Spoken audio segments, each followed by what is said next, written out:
السلام علیکم، میں ہوں سید طرب اور آج میں آپ کو پروفٹ سیریز میں حضرت یوسف علیہ السلام کا بہت ہی خوبصورت قصہ سناؤں گی۔ تو چلیے شروع کرتے ہیں۔ حضرت یوسف علیہ السلام جب چھوٹے تھے تو انہوں نے خواب میں دیکھا کہ 11 ستارے اور چاند اور سورج مجھے سجدہ کر رہے ہیں۔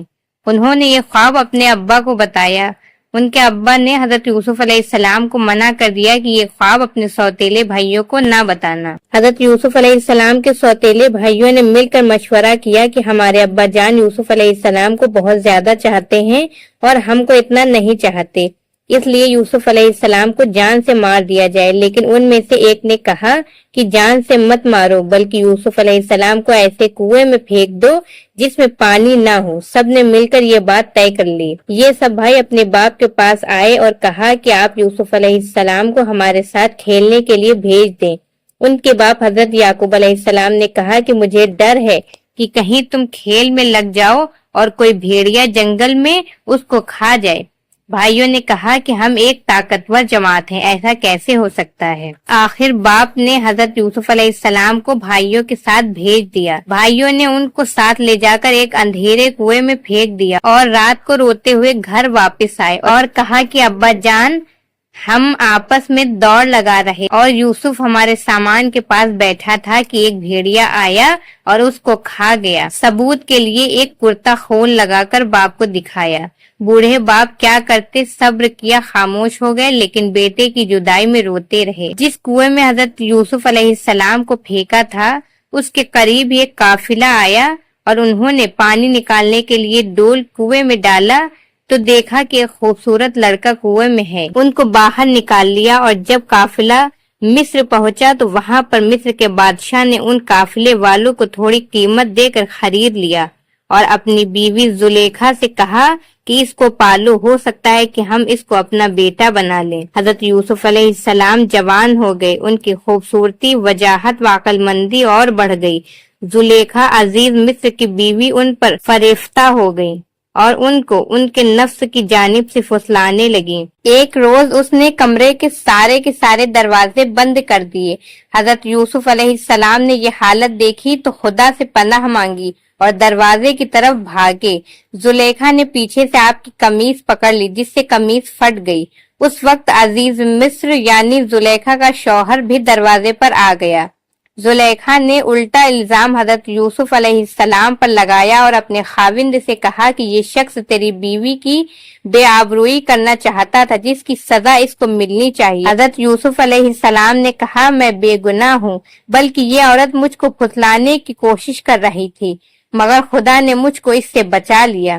آخر یہ معاملہ قاضی کے پاس پیش ہوا۔ قاضی نے حضرت یوسف علیہ السلام سے صفائی کے لیے گواہ طلب کیے۔ حضرت یوسف علیہ السلام نے عزیز مصر کے خاندان کے ایک معصوم اور ننھے بچے کی طرف اشارہ کیا کہ یہ اس وقت وہاں موجود تھا، یہ سچی گواہی دے گا۔ ننھے بچے نے کہا کہ اگر قمیض آگے سے پھٹی ہوئی ہے تو یوسف مجرم ہے اور اگر قمیض پیچھے سے پھٹی ہوئی ہے تو یوسف سچے ہیں اور زلیخا جھوٹی ہیں۔ جب حضرت یوسف علیہ السلام کا کرتا دیکھا گیا تو وہ پیچھے سے پھٹا تھا۔ عزیز مصر نے حضرت یوسف علیہ السلام سے کہا کہ اس بات کو جانے دو اور زلیخا سے کہا کہ تو معافی مانگ، حقیقت میں تو ہی قصوروار ہے۔ عورتوں کی دعوت۔ اس واقعے کی خبر سارے مصر میں پھیل گئی اور عورتیں آپس میں باتیں کرنے لگیں کہ زلیخا اپنے غلام کو چاہتی ہے۔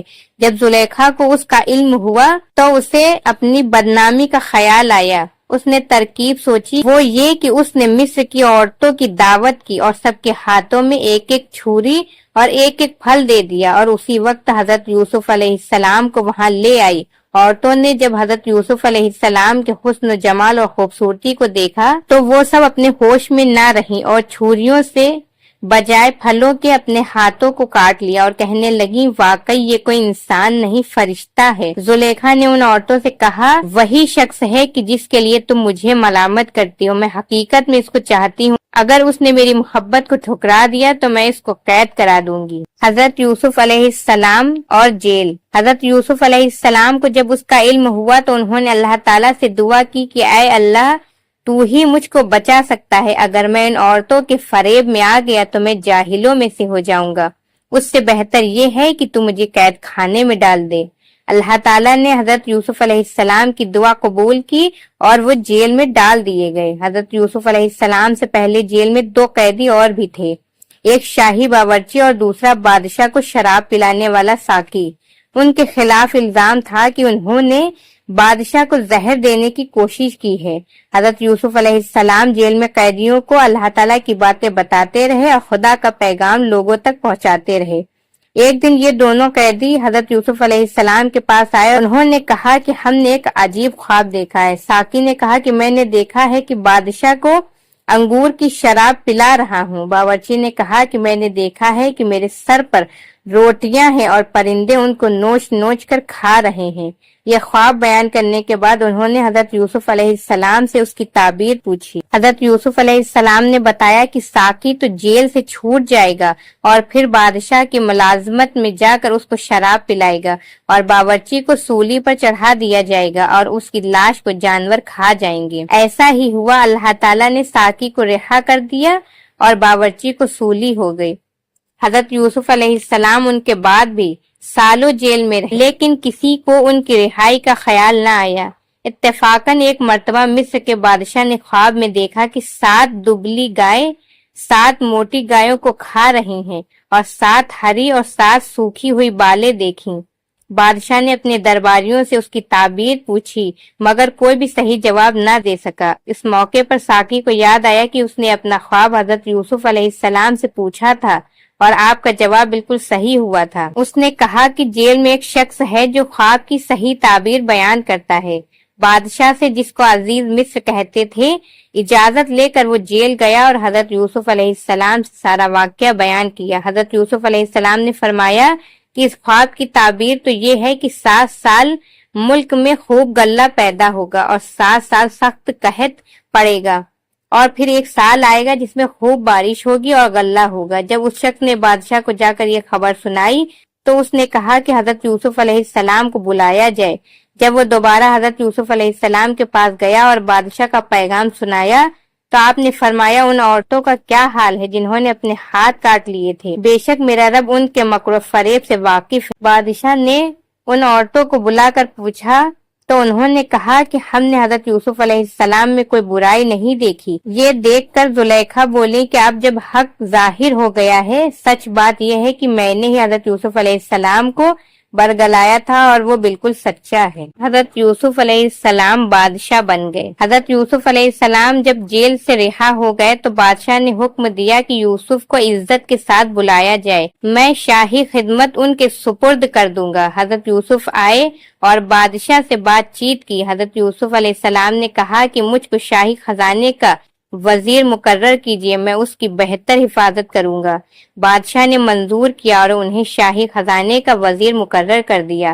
آخر کار وہ قحط کا زمانہ آ گیا جس کا بادشاہ نے خواب دیکھا تھا، اور اس کا اثر اس جگہ بھی پہنچا جہاں حضرت یوسف علیہ السلام کے والد اور بھائی بھی رہتے تھے۔ چنانچہ حضرت یعقوب علیہ السلام نے اپنے بیٹوں کو غلہ لانے کے لیے مصر میں حضرت یوسف علیہ السلام کے پاس بھیجا۔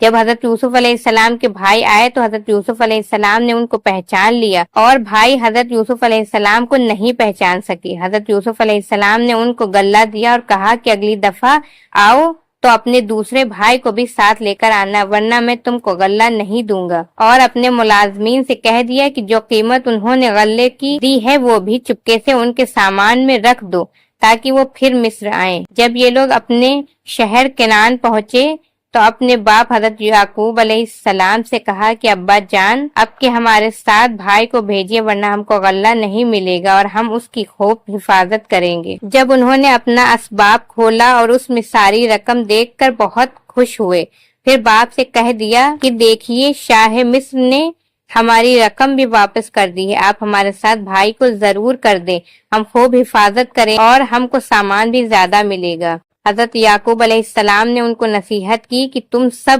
ایک دروازے سے داخل مت ہونا۔ سب علیحدہ علیحدہ دروازوں سے داخل ہوئے تو حضرت یوسف علیہ السلام نے اپنے سگے بھائی بنیامین کو بتایا کہ میں تمہارا سگا بھائی ہوں اور میں تم کو اپنے پاس رکھوں گا۔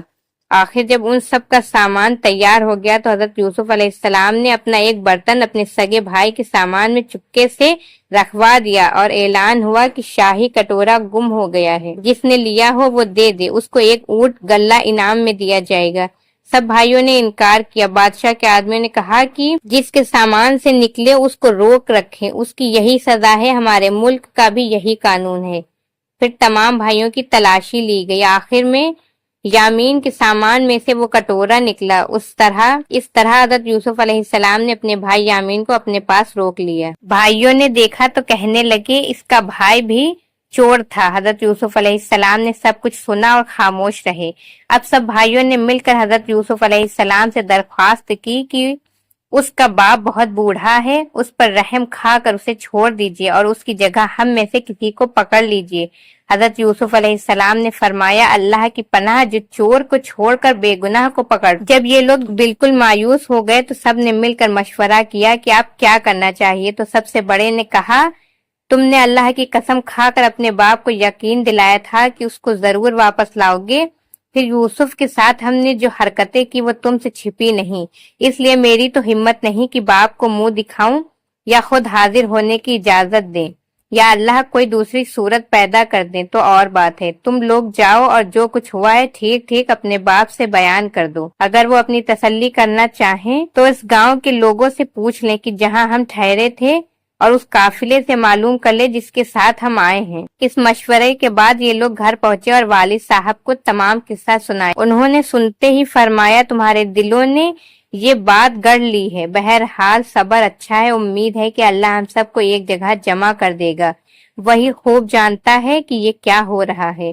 اور ان سے دوسری طرف رخ کر لیا۔ حضرت یوسف علیہ السلام کے غم سے ان کی آنکھیں سفید ہو گئی تھیں۔ یوسف کے بھائیوں نے کہا ابا جان آپ تو یوسف کو یاد کرتے ہوئے گھل جائیں گے اور جان دے دیں گے۔ انہوں نے فرمایا میں اپنی شکایت تو اللہ سے کرتا ہوں اور میں ایسی باتیں جانتا ہوں جن کی تمہیں خبر نہیں۔ جاؤ یوسف اور اس کے بھائی کو تلاش کرو، وہ مصر ہی میں کہیں نہ کہیں مل جائیں گے، اللہ کی رحمت سے نا امید ہونے کی کوئی وجہ نہیں۔ حضرت یوسف علیہ السلام کی بھائیوں سے ملاقات۔ اب ایک بار پھر سب بھائی مل کر مصر پہنچے۔ حضرت یوسف علیہ السلام سے گھر والوں کی بری حالت بیان کی اور کہا کہ ہم اپنے ساتھ بہت تھوڑا سامان لائے ہیں مگر چاہتے ہیں کہ آپ پورا غلہ دیں۔ حضرت یوسف علیہ السلام نے اپنے گھر کا یہ حال سنا تو بےتاب ہو گئے، ان سے رہا نہ گیا اور انہوں نے اپنے بھائیوں سے کہا تم جانتے ہو کہ تم نے یوسف علیہ السلام اور اس کے بھائی کے ساتھ کیا کیا ہے؟ بھائیوں نے نہایت تعجب اور حیرانی کے ساتھ پوچھا کہ کہیں آپ ہی تو یوسف نہیں؟ آپ نے فرمایا ہاں میں ہی یوسف ہوں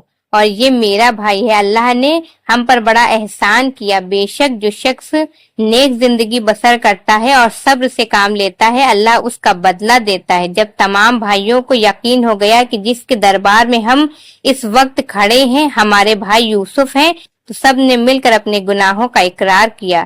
آپ نے فرمایا تم کوئی فکر نہ کرو، تم پر کوئی الزام نہیں، اللہ تمام گناہوں کو معاف کرے، وہی سب سے زیادہ رحم کرنے والا ہے۔ جاؤ میرا کرتا میرے باپ کے چہرے پر ڈال دو، ان کی بینائی لوٹ آئے گی اور پھر سب کو یہاں لے آؤ۔ ادھر قافلہ مصر سے روانہ ہوا اور ادھر حضرت یعقوب علیہ السلام نے اپنے گھر والوں کو یہ خوشخبری دی کہ مجھے یوسف علیہ السلام کی خوشبو آ رہی ہے۔ انہوں نے سنا تو کہا کہ تمہارے سر پر ایک ہی خبط سوار ہے۔ آخر قافلہ آ گیا۔ حضرت یوسف علیہ السلام کا کرتا ان کے سامنے رکھ کر تمام حالات سنائے تو انہوں نے گھر والوں سے کہا دیکھو میں نے تم سے نہیں کہا تھا۔ آخر سب بیٹوں نے مل کر آپ سے گناہوں کی معافی مانگی اور مصر کو چل دیے۔ حضرت یوسف علیہ السلام سے ملاقات ہوئی تو انہوں نے ماں باپ کو اپنے پاس ٹھہرایا اور کہا خدا چاہے تو مصر میں امن اور آرام کے ساتھ رہیے۔ پھر ان کو اپنے ساتھ تخت پر بٹھایا، سب کے سب بھائی شاہی آداب بجا لائے۔ آپ نے فرمایا میرے خواب کی تعبیر ہے، اللہ نے اس کو سچ کر دکھایا، اس نے مجھ پر بڑا احسان کیا جو مجھے قید سے چھڑایا اور شیطان نے جو فساد میرے اور میرے بھائیوں کے درمیان ڈال دیا تھا آپ سب کو دیہات و بیابان یہاں لے آیا۔ بے شک میرا رب خیر کی حکمت جانتا ہے۔ اے میرے پروردگار تو نے مجھے حکومت دی، باتوں کا مطلب سمجھا دیا۔ اے زمین و آسمان کے پیدا کرنے والے خدا، تو ہی دنیا اور آخرت میں میرا کام بنانے والا ہے، مجھے مسلمان ہی مارنا اور نیک بندوں کے ساتھ ملا دینا۔ غرض ایک عرصے تک حضرت یوسف علیہ السلام اللہ کے بتائے ہوئے قانون کے مطابق مصر میں حکومت کرتے رہے